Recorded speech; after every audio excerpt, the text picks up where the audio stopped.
Alright, welcome back. Hope you've done some practice and some stick figures.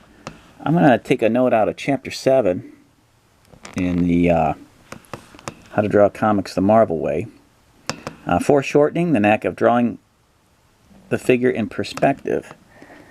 This chapter is a short one, but vitally important. Take your time with it.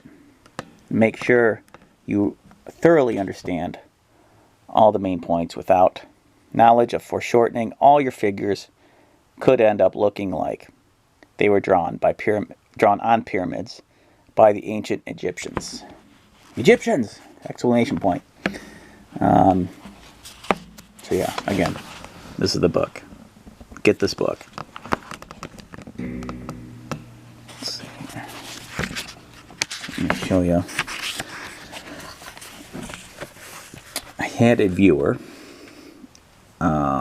tell me that he's learning to draw cylinders, and this is perfect because there's cylinders all over the body if you want to go that route. I do a lot of ovals for the legs and arms, but this is a good way to do it because it makes things more 3D. And these are kind of like chopped up bowling pins right here upside down. And it's a good way to look at doing it. The torso, I usually never do these squares for torsos, but it's another way to do it.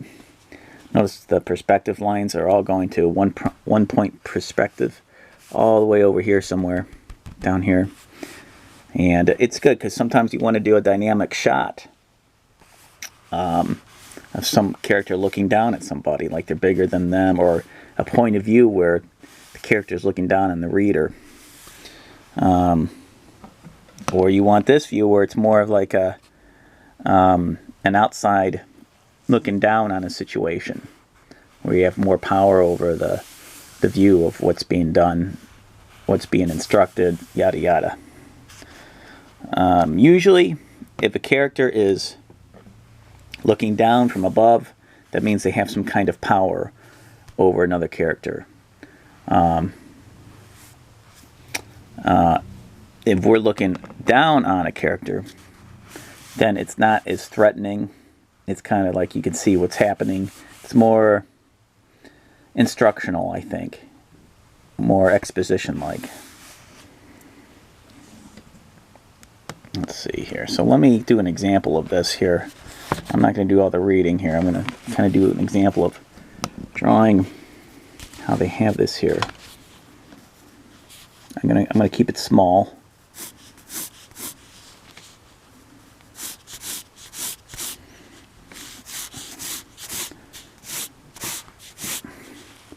I'm kind of vague about the vanishing point. I'm kind of using my experience to kind of, you usually want to plot a point and kind of draw from there, but I can't really because I'm using this short little book.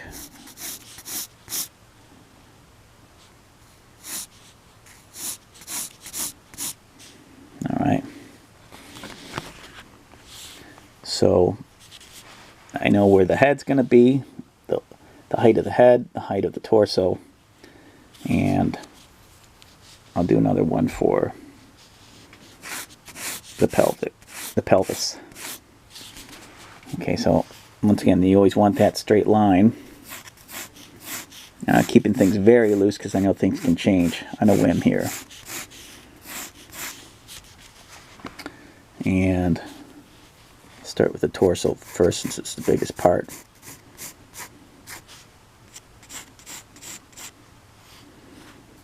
And the head, very robot-like.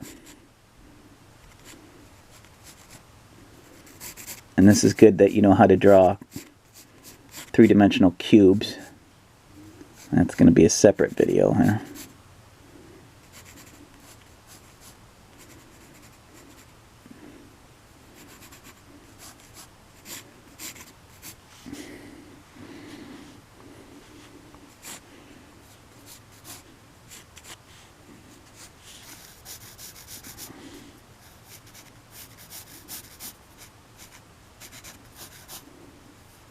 Can't see how this is right there. You want it to match that.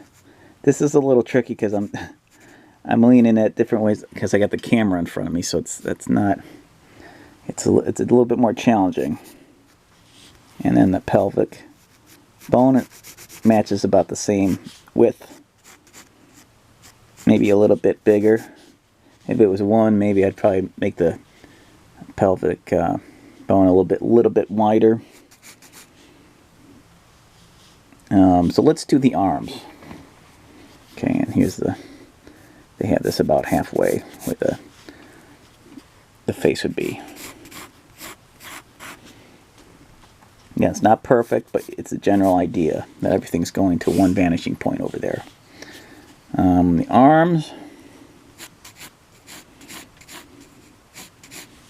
and they have the arms kind of ending right where the stomach, where the abdomen is.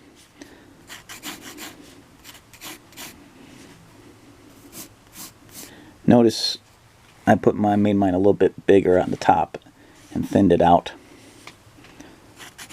along the bicep, which is fine. And then here's the forearm. And if you look at the forearm here, it stops just below the hip.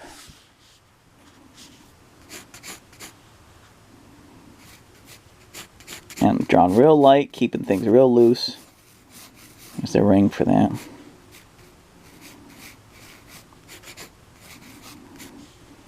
Okay. There you go. Not bad. Not bad. I can go over here.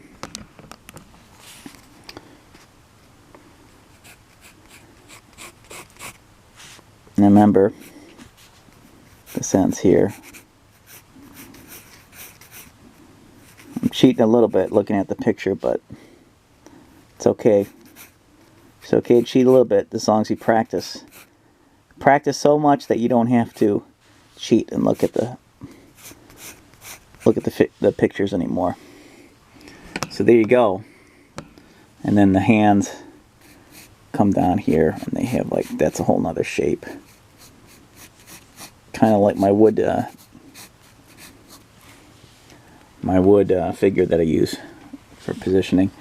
So yeah, that's just kind of give you the angle and the perspective, not the foreshortening, but yeah, the foreshortening, that's the chapter we're on. So from here, you would fill in the chest, the shoulders, the biceps, or the deltoids, and you'd bridge the gap there. This position is kind of like a soldier standing at attention, pretty much.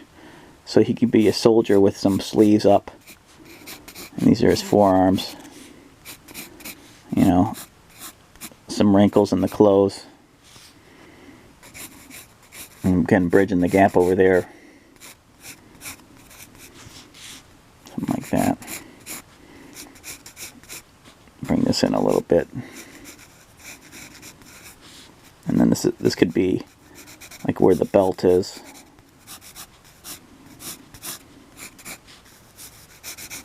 See how it's all kind of coming together?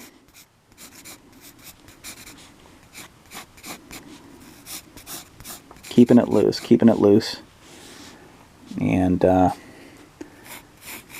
start rounding this out so he doesn't look so robotic. But his eye line's going to be about right there, his nose. About right there, his ears. That's a whole nother video on ears lining up with the eyes. And yeah, so there you go.